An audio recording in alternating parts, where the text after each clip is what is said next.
안녕하세요. 오늘은 경영권 분쟁으로 주목받은 고려아연, 그리고 그 속에서 수익률 150%를 기록한 국민연금의 이야기를 다뤄보겠습니다. 어떻게 내용을 확인할 수 있는지에 대해서도 살펴보겠습니다. 국민연금은 과거부터 고려아연 지분 8%에서 10% 이내로 보유하며 주식을 사고 팔았습니다. 그리고 2015년 이전에도 이미 8%의 많은 지분을 보유하고 있었죠. 당시 변동일자 종가로 계산하면 약 7,500억에 해당됩니다.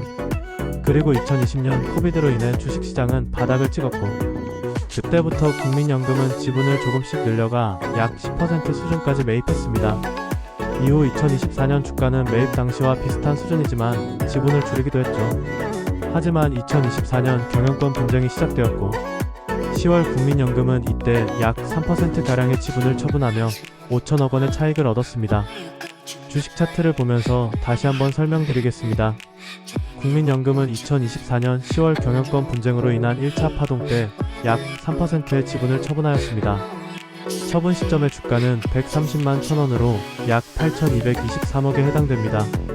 매입 시점을 추정해보면 당시 주가가 50만원이며 지분 3%는 약 3,220억 원에 해당됩니다. 국민연금은 경영권 분쟁으로 150% 정도의 수익률을 기록하고 5천억 원의 수익을 실현했습니다. 해당 내용은 고려아연 대량 보유 상황 보고서 공시자료에서 확인하실 수 있습니다. 혹시 대량 보유 상황 보고서를 들어보셨나요?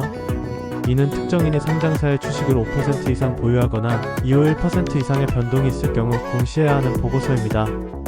국민연금도 5% 이상을 보유하고 있기에 공시 의무가 있습니다. 이 보고서는 투자자 보호와 시장의 투명성을 높이기 위해 자본시장법에 따라 작성됩니다. 특정인이 상장회사의 주식을 5% 이상 보유하게 되거나 1% 이상의 지분 변동이 있을 때 공시하는 의무가 있습니다. 또한 변동 발생 후 5영업일 이내에 보고서를 제출하지 않으면 과태료나 제재를 당하게 됩니다. 그럼 이제부터 고려아연의 공시자료를 보면서 차근차근 설명드리겠습니다. 가장 최근에 공시한 2025년 1월 7일 자료를 보도록 하겠습니다. 공시자료에서는 주식 등의 대량 보유 상황 보고서 카테고리를 보시면 됩니다. 여기에는 지분 변동에 대한 요약으로 이해하시면 되겠습니다. 먼저 보고 의무 발생일을 보겠습니다. 보고 의무 발생일은 2024년 10월 14일로 이날 보유하고 있는 주식의 이슈가 생겨 보고 의무가 발생했다는 것을 의미합니다.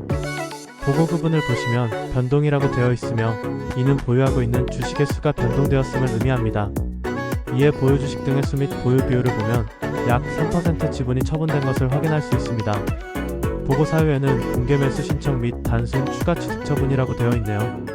정리하면 2024년 10월 14일 지분 1% 이상이 변동해서 보고 의무가 발생했고 약 3% 주식 중 일부는 공개 매수에 신청하고 나머지는 시장에서 처분했다는 내용을 2025년 1월 7일에 공시했다는 것입니다.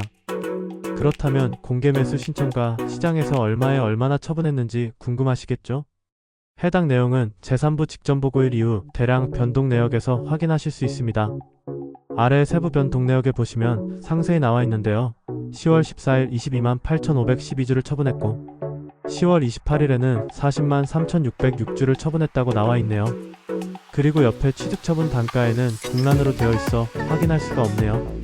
하지만 장시일가와 최시일가의 공개 매수 기간을 보면 추정을 해볼 수 있습니다. 10월 14일에 처분한 주식은 두 가문의 공개 매수 기간에 포함되어 있어 둘 중 한 곳에 공개 매수 신청했다고 추정할 수 있습니다.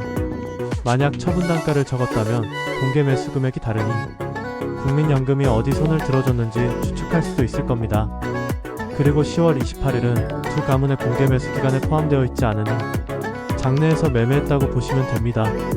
혹시 처분 단가 이외에도 한 가지 이상한 점 눈치채셨을까요? 바로 해당 내용을 공시한 날짜입니다. 분명 앞에서는 1%의 변동이 발생하면 5영업일 이내에 공시해야 한다고 말했습니다.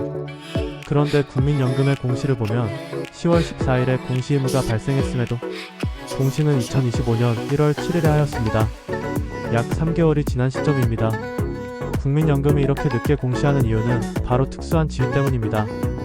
국민연금은 대부분의 경우 단순 투자 목적으로 주식을 보유하므로 경영권 참여 목적이 없는 단순 투자자는 공시 의무가 완화됩니다. 경영권 참여 목적으로 주식을 보유한 경우 자본시장법에 따라 1% 이상의 변동이 발생하면 5영업일 이내에 공시해야 합니다.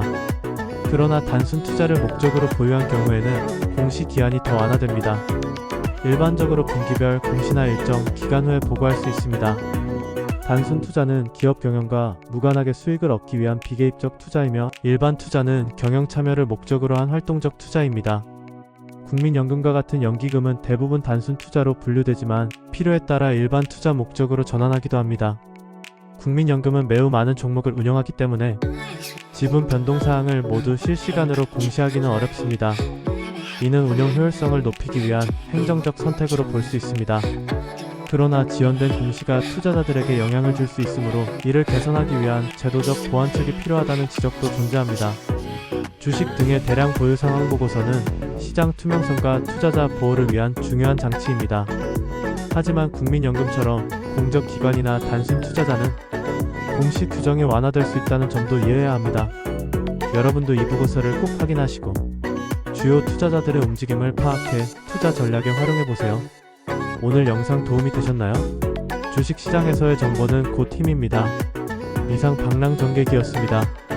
감사합니다.